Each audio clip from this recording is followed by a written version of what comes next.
Assalamualaikum, very good morning. Let's continue with our remaining lecture, which is on requirement analysis.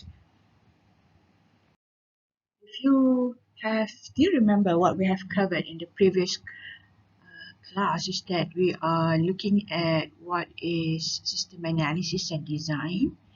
Okay, that is actually what you'll be covering throughout this semester.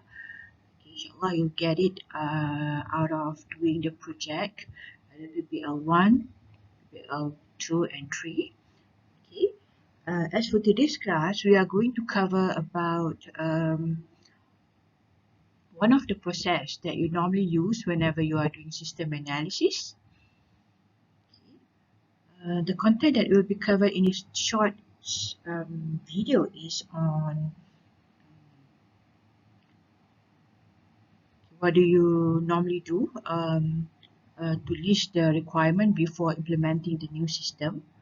Okay, so why we are doing that? Because as a system analyst, the main job is to actually understand what the current problem of the system, and from that problem you try to propose a new solution that will be executed in the new system.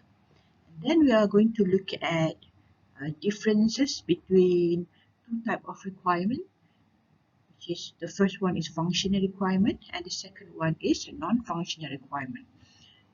The remaining content will be covered in the next chapter. The next part of the video, which is on different techniques on how you can collect or gather the requirement and how to document the requirement in a list of requirement. This is only covering at a very surface level. Okay, what is a requirement? When you hear about requirement, the word of requirement, what that actually means? Okay, it is actually a statement or a description of what the system must do or what characteristics it must have. In a simpler form, what that means is that we are trying to describe what is the function of the system. For example, if you are using online shopping, among the functions are you have to register the user account. Once you have done that, or sometimes you don't have to do that, right? You can actually browse for the products in the system. That is one of the functions. And then if you want to order, okay, you can select the product and choose the quantity and press add to chart. Okay, that is an example of a list of requirements, a list of functions that the system must have. And this requirement is captured in two parts. The first one is in analysis part, and the second one in the design part. Okay, in the analysis part, it will be written from business person perspective. What that means is that at this point of time, when you are doing it in the analysis part, you are trying to get the process right, or the logic part right for that particular function. Okay, and this is more focusing on what the system can do. Okay, so this is normally written in a manner that is understandable by the business people, meaning that it's not very technical. And the second part, which is using the same requirement but written in a more detailed manner, okay, that is done in the design part. Okay, this is continuity. What you have done in the analysis part, you will be using it again in design part. It's just that this time around, it will be written in the developer perspective, meaning that it is more technical. Okay, so it will be using computing terms which might not be understandable by business people, but is very known to the developer. And at this point of time, it is actually describing how the system will be implemented. So at this point of time, you'll be talking about what what what page, what form will be created. Okay, what are the objects that will be created, right? And what kind of data that you'll be storing and using. Okay, so the same requirement, which is actually describing what the system must do will be used in two phases. The first one in analysis, the second one in the design, which is later on making it into more detail. Why? Um, why do you need user requirement? Okay. Um, you need user requirement because you want to understand how the organization operates at present, meaning that if the system is available and the company is using it, you want to understand what this system can do. Sometimes maybe there is no system at all. Maybe it is done manually. It's recorded on a book, okay, and everything is in the head of the business owner, right? The second reason why you need to capture the user requirement is because you want to understand what is the problem that the current system is having. Okay, maybe you will realize that the system um, is um, is not capturing the actual data that the user want, or maybe the screen design is very complex that the user feel uncomfortable in using it. Okay, and you want to define the requirement user user want in the new system. Okay, so you normally do this from interviewing the user. Maybe you can ask them, okay, what do you want in the new system? Okay, and what was the problem in the new system, in the existing system, right? Okay, so while you are investigating the current system, okay, because you want to identify what is the new function that the new system will want to have, and then you want to know whether you need to change the data. Okay, let's say if you are currently running in web based and then you want to change it to the mobile platform, uh, is there any changes in the data that you have to consider? And then when you are investigating the system, you can have more idea about the processing or the logic behind the system. Okay? Um, so you have to understand the system as a whole, right? So whenever you are doing system analysis process, you are actually investigating the system. And at the same time, maybe you can identify what was the defect, what was the problem with the system, and then you want to avoid it in the next round of system. And then when you are investigating the system, you can consider which part of the existing system that you can keep and which part of system that you can remove. And then when you are doing this also, you are actually understanding the entire process of the system from A to Z, because if you are doing system analysis, you really need to know everything about the system. And then you also will identify the baseline information about the existing system. Okay? Baseline meaning that what is the minimum requirement that the system must have. You know, because you are going to change the existing system to a new system, you don't want to change it totally. Okay? You must identify what is the baseline or what is the minimum function that the system must have. as I mentioned just now, part of doing system analysis is that you want to improve the system. Okay. Right. Partly why you need to improve the system is because maybe the business environment change. If, as I mentioned just now, because maybe the business changed to a different focus, maybe from teaching online to conducting selling books online together with exercise notes. Okay, so because of the environment change, part of the system can be changed, and also because of the technical environment.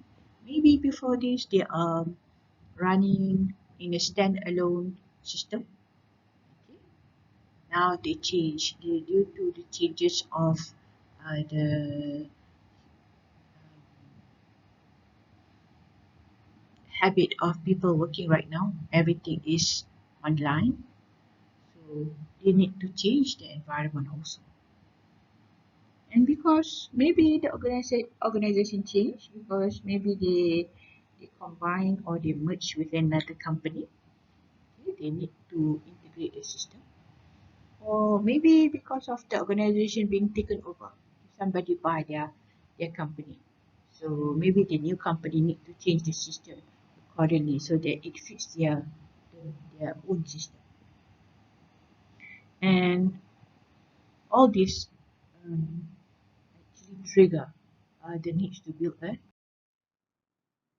Okay, there are two types of requirement, functional requirement and non-functional requirement.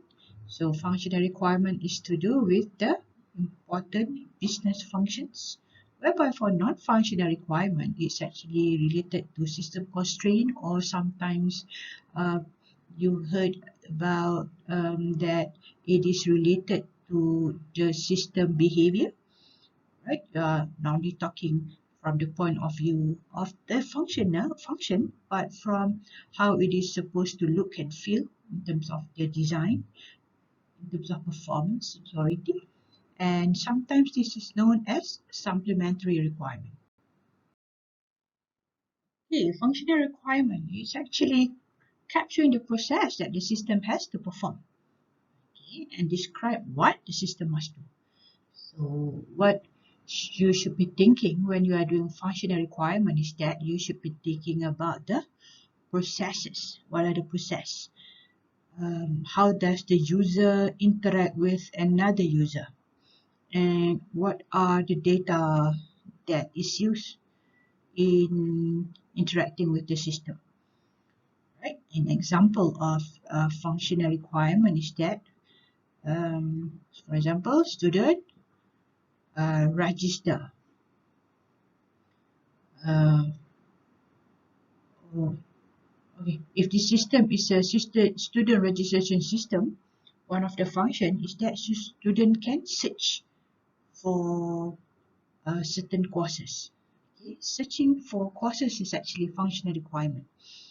Or a manager want to report actual and budgeted processes, expenses.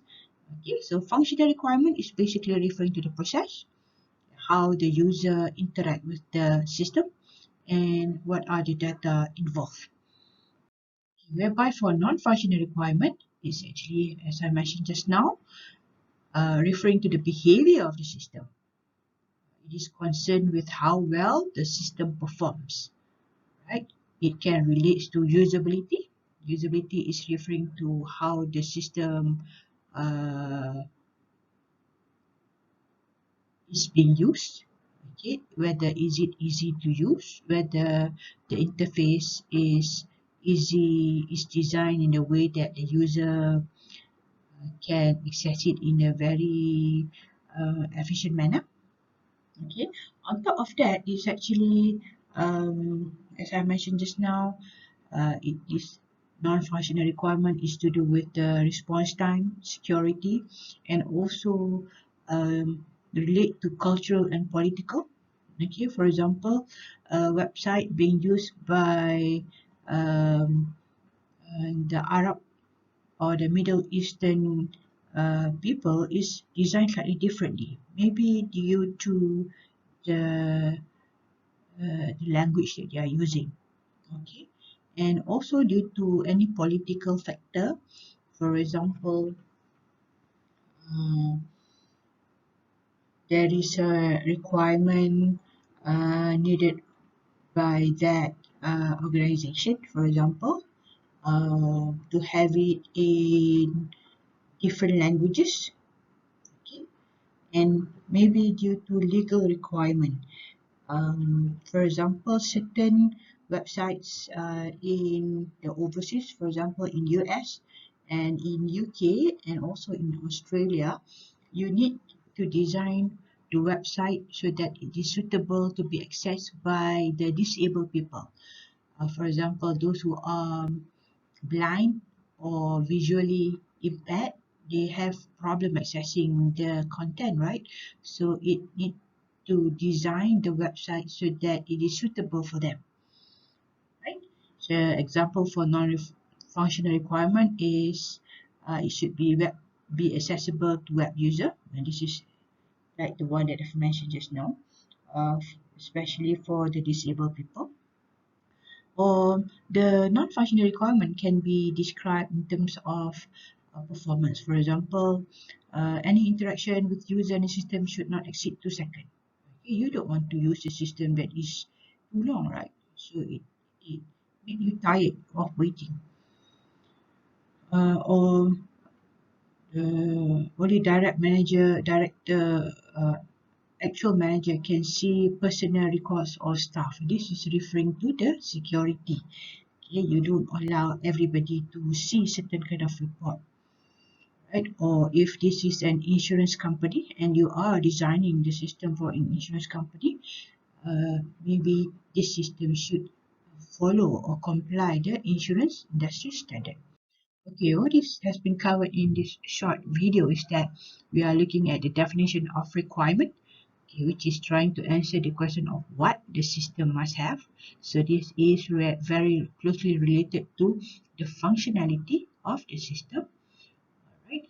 And there are two types of, we are also talking about current and new system, okay. Whenever you are doing system analysis, you are trying to understand what is the current system is currently having, what is the issue, what is the problem, what is the processes that is currently following, and from there you try to propose a new solution, new functionality in the new system.